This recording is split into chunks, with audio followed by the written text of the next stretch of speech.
Vedare tinokuchingamidzai zvekare kune chimwe chirongwa pano paZim Facebook Secrets and Confessions. Tadzoka zvekare nemamwe mamessages.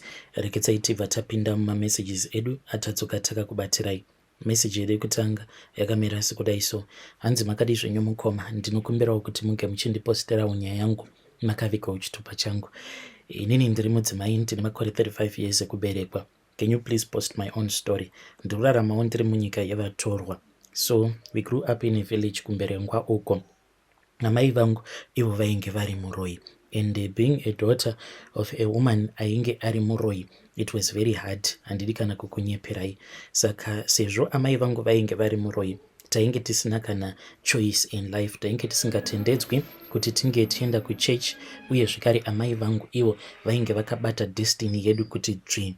Amai vangu ivo vainge vachityiwa nevanhu vakawanda muvillage medu, and kwainge kusina kana munhu wekuti amai kana vakataura zvavanenge vataura zvinenge zvabhohwa vanhu muvillage aikwanisa kuuya kuzonetsana naamai. Amai vangu vaikwanisa kutoita magohwa, but munhu uya aizoti kana anzwa gohwa riya aisakwanisa kana kuwana simba rekuti ange achiuya kuzonetsana naamai. So when I realized kuti amai vangu vainge vari muroi, panguva yacho iyoyo ndainge ndichitoriwo mwana mudiki. So I had gone out, ndikatoenda ndikatotanga kutotamba nemafriends angu. Apa amai vedu vainge vasingatibvumiri kuti tinge tichienda kunotamba kuma next door. So amai vangu vakabuda vachienda kumusangano, because kwainge kuina umwe MP ainge achifanira kuti ange achizouya, because kwainge kuine zvinhu zvainge zvichifanira kuti zvinge zvichizodonetewa. Zvino vakati vaenda kuya ndokubva ndaona kuti sezvo amai vatoenda kumusangano, zviri nani kuti ndinge ndichimboita musikanzwa, ndinge ndichimboenda kunotamba nechimwe chifriend changu. So the reason as to why amai vainge vasingadi kuti tinge tichienda kunotamba, because ivo vaitya kuti zvimwe kuda kana tikaenda muma neighbors edu taikwanisa kuzoudzwa kana kuzopiwa mimwe mishonga iyo yaizoita kuti tinge tichizozviona kuti amai vedu muroi. So ndakati ndaenda kuya tiri busy tichitamba, inyo handina kuziva kuti MP uya ainge asina kuzouya musangano, ndokubva wazokanselewa for next week. So they were dismissed very early. Amai vangu ivo vainge vasingatodi kuti tinge tichienda kunotamba mudzimba dzevavakidzani, but munokuziva kuti kana uri mwana unopota uchiita musikanzwa. So ndakazoti ndabva kuya kunotamba, ndakangoti ndichingosvika pamba ndokubva ndatoona kuti amai vainge vatodzoka, because door remubedroom mavo rainge rakavhurika. Ende ndikatoti mukadzi uya adzoka, nhasi zvangu ndinorohwa. So amai vangu vakabva vazondibvunza kuti ko wanga uripi, wanga waendepi kona iwe? Ndokubva ndazovanyepera kuti ndainge ndaenda kunotsvaka huni. Vakabva vazondibvunza kuti uri kuti wanga waenda kunotsvaka huni, saka huni dzacho dziripi? Iniwo ndakabva ndashaya kuti amai ndingavaudza kuti kudii. Ndokubva vanditi handiti uri kundinyepera. Ndokubva ndazovaudza chokwadi kuti ndainge ndaenda hangu kunotamba neimwe friend yangu.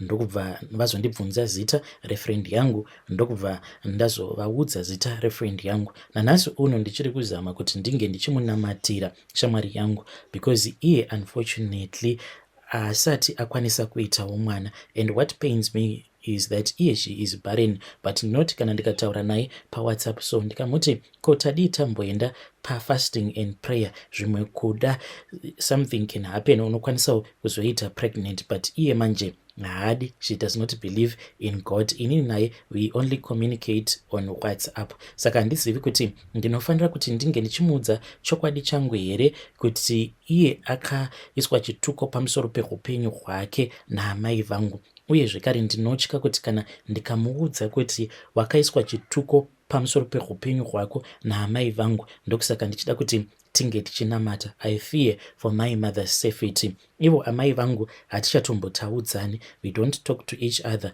anymore. Uye amai vangu vakabva vatondiudza kuti inini I am no longer a child, nekuda kwekuti ndakazochata. Vakati handina mwana wangu anochata ini. Saka ndikuda kuti vedare renyu vange vachindibatsira zvekare. Uyu friend yangu uyu ndinombozama kuti ndinge ndichimunamatira, but iye manje haafarire zvekunamata. Saka zvinoita here kuti ndinge ndichimuudza chokwadi. So later on in the evening, amai vangu ndakabva ndazovanzwa vainge vachitaura, ndikabva ndafungidzira kuti zvimwe kuda baba vainge vadzoka vachibva kubasa, because baba vangu vaikwanisa kuita kana 2 months vasipo pamba. Ndo pandakabva ndazoenda mubedroom. So ndakati ndichingonopinda mubedroom handina kana kumbonoka because ndainge ndichifungidzira kuti baba vainge vadzoka. Ndo pandakabva ndazoona kuti mubedroom amai vangu vainge vachitaura nezizi, but zizi iri chakandinetsa nekundityisa pariri zizi iri rainge rakareba kuenzana newardrobe yavo amai. Saka ivo amai pandakapinda mubedroom umo,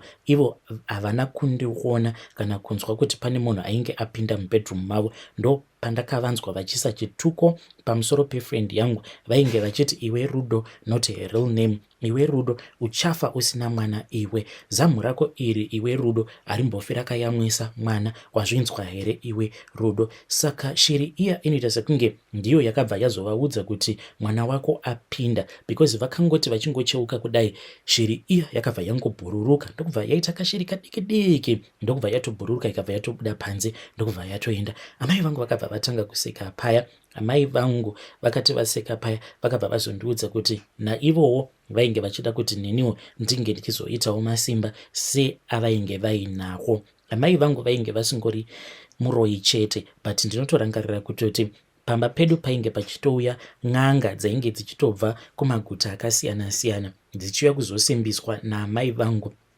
Idzo n'anga idzi dzainge dzichisimbiswa so naamai vangu. Dzaiti n'anga dziedze dzikauya then dzaibva dzazosiya. Munoona n'anga kuti dzinoshandisa tsvimbo dzadzinoshandisa pakurapa, saka n'anga dziya dzaiti kana dzikauya dzaibva dzazosiya tsvimbo dziya then amai vangu handizivi kuti vaizoita sei nadzo tsvimbo idzodzo, but maybe after 2 weeks or more waizona n'anga iya yava kudzoka, then yobva yazopa amai vangu mari, then amai vobva vazoipa tsvimbo iya. Saka amai vangu ivo vainge vari munhu ainge aine hutsinye, vainge vasingafariri kuona munhu anenge achienjoya life, vainge vachida kungoti vanhu vangogara vachingotambudzika chete muvhileji medu. Uye zvekare amai vangu vaitoenda kumakuva evanhu vobva vatonomutsa mweya yevafi kuitira kuti mweya iyaya yevafi inge ichizotanga kushungurudza vehukama. So ivo amai vangu vainge vachida kuti neniwo ndinge ndichizova muroyi, because chandainge ndichifira yainge iri nyaya yekuti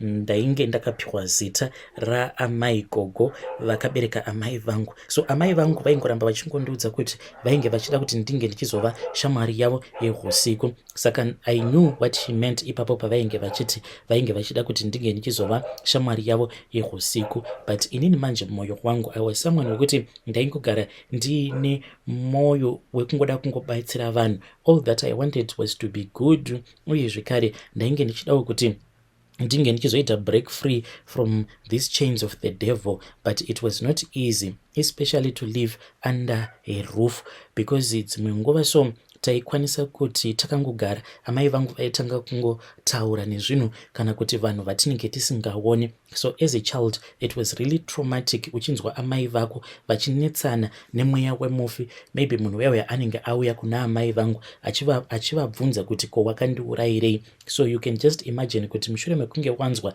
amai vako vachitaura nemufi, then paya pakuzonorara munenge mava kutya. Then one day tainge tatoenda zvedu kumunda.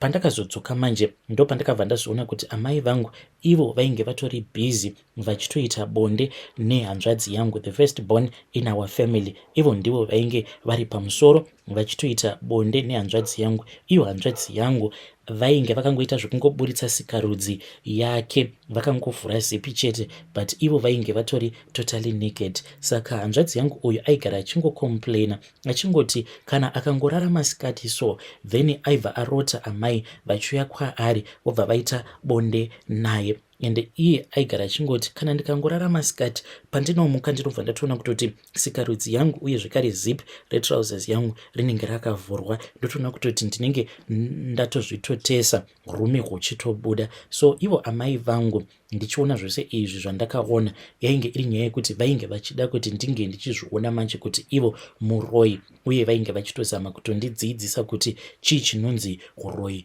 unoita sei kana uchida kuroya munhu. Zvinhu zvakazotanga kuitika mukoma ndezvekuti ndakabva ndazotanga kunzwa izwi iri manje raindiudza kuti kana ukangoita izvo zvauri kunzi kufanira kuti unge uchiita naamai vako, unofanira kuti unge uchizoziva kuti uchazorarama upenyu hwakaomarara. Saka izwi riya raibva razondiudza kuti uri kufanira kuti unge uchinamata. So ndakabva ndatanga kunamata, ende mazuva ekutanga izwi iroro raitondiudza kuti pakunamata kwaunenge uchiita usaburitsa mazwi, chingonamatira mumwoyo. So mukomana ndoda kuti kune vedare renyu, kune vose vakateerera confession iyi, kana vachinamata, please namatirai vana avo vanenge vachinzi vana vevaroi, vazukuru vevaroi, because it is not easy. We need to pray for them. One night amai vangu vakabva vazouya kwandiri. Vakati vauya kwandiri, ndakabva ndaona kuti amai vangu vainge vachirakidza kutya. Ndokubva vazoti kwandiri vainge vachida kuti ndinge ndichienda kunodaidza imwe friend yavo. Ndokubva ndatomuka paya. Ndakamuka, but mukoma zvose izvi zvichiitika zvakatanga kuitikira kuhope. Ndokubva ndazopepuka ndikabva ndatovaona amai vangu. Saka pandakavaona ndakatofungidzira kuti ndivo amai vangu vandainge ndichitotaura navo, izvo ndainge ndichitotaura nemweya wavo. Ndakabva ndazomhanya paya, ndokubva ndazoenda pamba peumwe muvakidzani wedu. Chakazoita kuti ndinge ndichiona kuti zvinhu zvose izvi zviri kutoitika hutori huroi uhwu, because ndakati ndasvika paya then mukadzi wewe akabva angobuda panze, madhoo ose ainge akavharwa. Ndakatongokaruka ndatoona munhu atonyuka pasaidi pangu, akabva atonditi ngatimhanyei, otherwise amai vako vanokwanisa kufa vakatodzipwa izvozvi. Saka mukadzi uya tichifamba, hamene kuti zvimwe kuda ainge ava kutofungidzira kutoti neniwo ndatova muroi here. Akabva azonditi amai vako vapinda pamwe pamba patanga tagara tichivaudza kuti pamba apa hapapindwe nekuti vanhu vepo vanonamata. So amai vangu vainge vakabatwa nemuteyo. Ndokutosvika paipa tikabva tatoona kuti amai vangu vainge vachitoratidza kuti painge kuine chimwe chinhu chainge chichivadzipa. So mushure mekunge amai vangu vazopiwa mushonga, ndo pandakabva ndatoona amai vangu vava kutotanga kutorikavha. But what I saw mukoma, amai vangu zvandakaona vari zvainge zvichityisa, because muviri wavo it was twisted in such a way zvekuti it was very painful kuvatarisa. Ndakabva ndazodzokera zvangu kuspare bedroom kwangu, ndokubva ndanzwa izwi riya richinditi namata, usatya nekuda kwezvose izvo zvawaona, nekuti ndini ndasarudza kuti unge uchiona zvose izvozvo. Ndakabva ndangoramba ndichingonamata. Zvino ndakati ndichingoramba ndichinamata kudaro, ndakabva ndatoona kuti amai vangu vainge vava kutondivenga nemwoyo wavo wose. Ndaingoti kana ndikangotanga kunamata so, amai vangu vaibva vauya vobva vangondirova. Kana kuti ndikanamata masikati amai vasipo, vaizoti kana vadzoka vachibva uko kwavanenge vaenda, then vaibva vanditi vari kuda kundirova. So vaiwanzokutuma hanzvadzi yangu. Mazuva acho iwayo hanzvadzi yangu iyoyo yainge yava kutopenga. Saka vaibva vazoti kwaari ari kufanira kuti ange achienda kunotemha shamu. Saka iye aibva atoenda pamuti wemupangara obva atotemha shamu paya. Ndairohwa zvekuti minzwa yaisara yakabayirira munyama dzangu, and I would go for days and days ndisina kana chandinenge ndambotya nekuda kwezvose izvo zvainge zvichiitika. Ndo pandakabva ndazotiza pamba. Pandakatiza pamba ndainge ndiine makore 14 years. Ndokubva ndazoroorwa. Ndakatoroorwa nekuda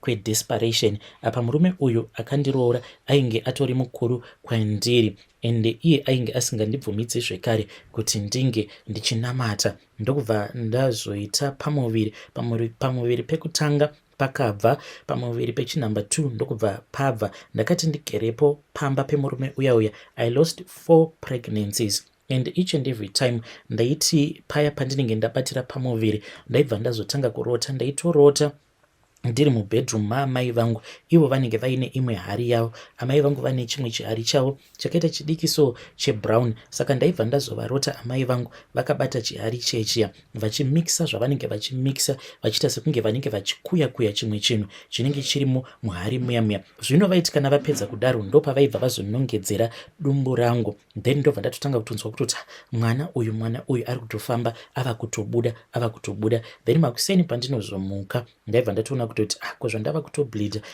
zvandatova nemiscarriage. Zvino when I was around 19 murume wangu ndo paakabva azotanga kundirova achindiudza kuti ndainge ndiri ngomwa. Ainge ondirova dzimwe nguva aiti achindirova kudai anenge akatobata demo achiti ndikuda kukuparadza iwe. Ndo pandakabva ndazotiza paya, ndakati ndatiza ndokubva ndazotanga kuwirirana nomumwe musikana uyo akabva azondiudza kuti ainge aina tete vake vainge vachigara muHarare. Ndokubva tazouya tose kuHarare paya, ndokubva tazotanga kutsvaka basa. Iye ndiye akatanga kuwana basa, kuzosvikawo ndichizowana basa. So ndakati ndawana basa ndava kushanda semusikana wemba right next door pamba apo pandainge ndichishanda painge paina vamwe baba ava vainge vari elder vekuchechi now kuchechi uko kwandinonamatira ndiri. Saka baba ava vakabva vazondipa bhaibheri. That was my first Bible ever. Saka vakati vandipa bhaibheri, munoona kune tumabhaibheri tweblue tuma little New Testament, ndoka vakandipa ikako. Vakabva vanditi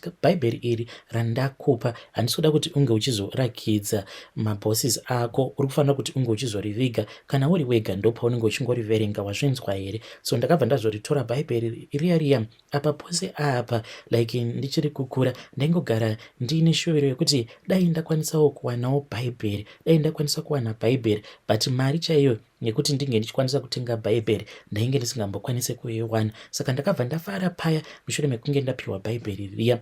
Zvino vanhu vaya vandainge ndichishandira naivowo vainge vasingadi kuti ndinge ndichienda kuchechi, so ndaingoramba ndichingorota amai vangu. Ndaiti musi uyo wandinenge ndaverenga bhaibheri ndisati ndarara, ndaitoziva kutoti usiku hwacho ihwohwo ndaisarara ndichingobatwa nemadzikirira because amai vangu vaibva vatouya. Ndaitovaona amai vaitouya vakatobata plate inenge yakazara nenyama, ubva vanditi mwanangu idya nyama iyi. Ndobva ndaramba. Ndaiti kana ndikaramba paya amai vangu vaibva vatanga kundirova vachinditi idya nyama iyi. Then ndaiti kana ndikangobvuma chete kuchikidzirwa naamai vangu, then mangwana makuseni ndaibva ndazomuka madam boss vangu vari mumamudu zvekuti madam boss ava vakazotosvika pakutotanga kutondirova, but ndaingoramba ndichingonzwa izwi raindiudza kuti namata, chingoramba uchinamata. Ivo vaiti the more yandainamata the more yavaitowedzera kutondishungurudza. Zvino ndakabva ndazotanga kuenda kuchechi kwaelder vaya zvandainge ndichiita ndainyepedzera sekunge ndikuenda kunoona mukomana wangu. Then pamba paelder ava painge pachiitwa Bible study, saka ndaiti paya kana ndanyepedzera sekunge ndikuenda kunoona boyfriend yangu ndaibva ndaenda pamba paelder, then ndaibva ndazonamatirwa. So the moment that elder ava pavakatanga kundinamatira ndo pandakabva ndatanga kuona kuti amai vangu vainge vava kuuya kwandiri vakabata plate iyaya yewhite inenge yakazara nenyama, but vaizoti zvino kana vava kuda kusvika padhuze nepambedha apo pandinenge ndakarara, then amai vangu vaibva vazotanga kuchema. Ndaibva ndazoti kochii mama, ko muri kuchemei? Then ndaibva ndazoona kuti mubedroom munenge mava nechimwe chiedza chekuti chaibva chaita sekunge chinenge chava kutanga kuvapisa. So ndakati ndarota hope dziya ndo pandakabva ndazoudza elder, vakabva vati tainge tichifanira kuti tingoramba tichingonamata. Then it was month end, ndakangoti ndapiwa pay yangu like nhasi. A few days later then madam boss vakabva vazondiudza kuti ivo vainge vafunga kundidzinga basa, but akazoti ndava kuenda kuchechi ndo pandakabva ndazotanga kudanana neuyo akazova murume wangu. Saka iye ainge akafirwawo nemukadzi wake, ndokubva andipfimba paya ndikabva ndazomubvuma, tikabva tazopanana chitenderano chekuti tainge tisingafaniri kuti tinge tichizosangana pabonde until after we had gotten married. So there was this other day patakazobuda zvedu, we went out, takati tiri kokuya iye akabva azonditi ainge aine zvaainge achida kundiudza.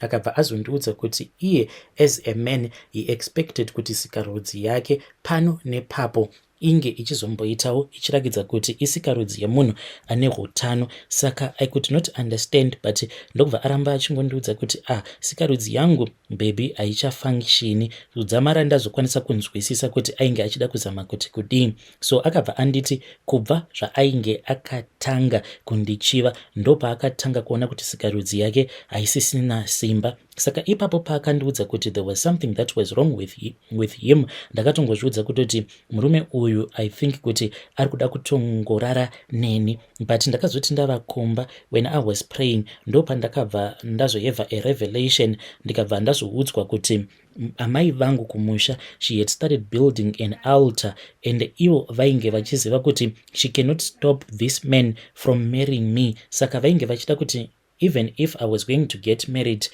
kumurume uyu, then I was never going to enjoy our marriage because ivo vanenge vadestroya sikarudzi yake. Saka ndakatozorakidzwa, but kuhope amai vangu vatori busy vachitoshandisa sikarudzi yemurume wangu kugadzira altar yavo mubedroom mavo. Saka ndakabva ndazomuudza murume wangu uyu, ngopedza ndainge ndakarota ndokubva tatanga kunamata paya.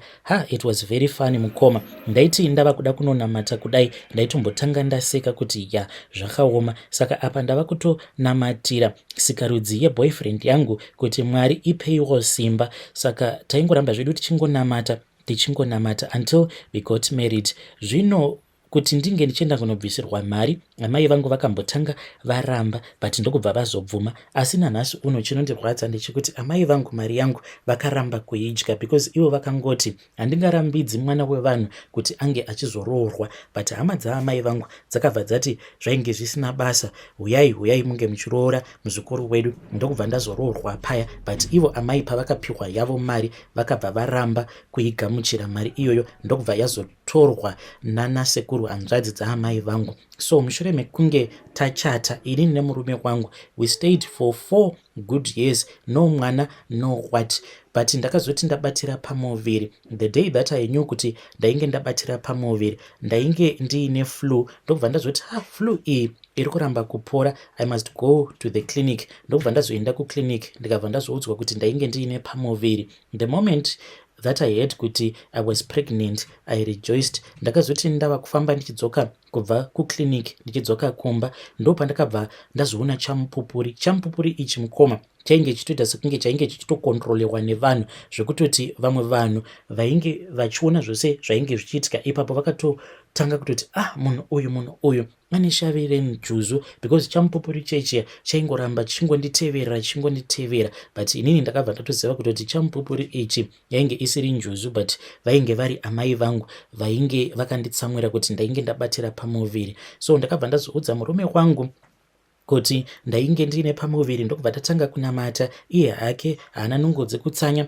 ndokubva atotanga kutotsanya. But that same evening takazoti taenda kunorara, that was when I had a dream. Ndokubva ndazomuka, but ndiriko kuhope kuya ndakabva ndazoona kuti amai ndainge ndakamira mubedroom maamai vangu. Ivo amai vangu vainge vari busy vachimixa zvimishonga zvavo, uye zvekare vainge vakabata kahari kavo ikako kebrown. So I knew kutoti amai vangu apa vainge vachitogadzirira kuti ndinge ndichiheva a miscarriage. Ndakabva ndazotanga kudanidzira ndichichema ndichiti, Ishe Jesu musandikanganwa, please musandikanganwa, O Son of God.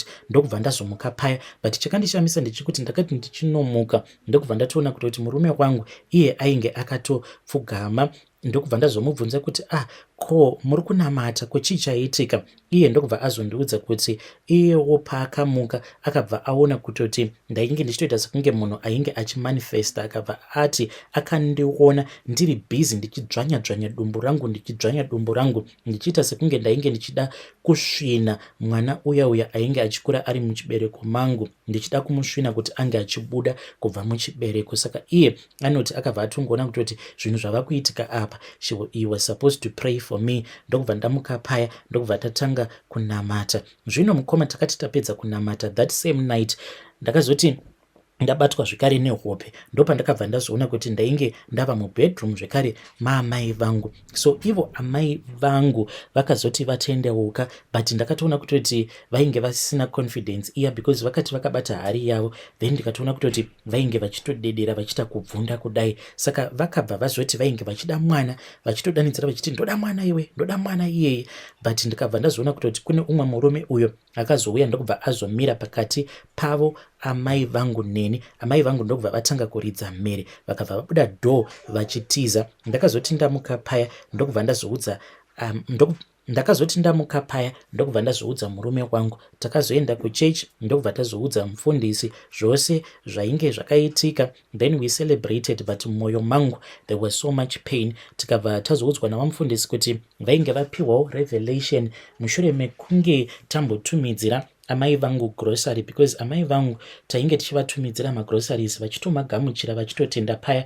At that time patainge tichiri kutambudzika, when I could not give my husband a child, but ipapo manje takazoti tavatumidzira grocery ndokubva vazoramba grocery riya. So tainge tiine umwe driver uyo wataipota tichibatisa magroceries obva azonopa amai vangu, but ipapo manje driver uyo akabva azodzoka naro grocery riya. Saka takatoenda kugarage kuya ndokubva tatoona kutoti zveshuwa amai vainge varamba kugamuchira magrocery aya. Saka takabva tazotora grocery riya ndokubva tazoenda naro kumba kwavamufundisi. Vakabva vati it is okay my children, chitorai magrocery awa, zvikafu zvose izvi zvamanga matengera amai, imimi chitorai munge muchienda kunodya, nyatsokubikai chaizvo mudye muchiguta chikafu ichi chamanga matengera amai. You have to know kuti the reason as to why she hates you this much, ivo it's not like vanokuvenga semwana wavo, but vanovenga the grace that is about to locate you.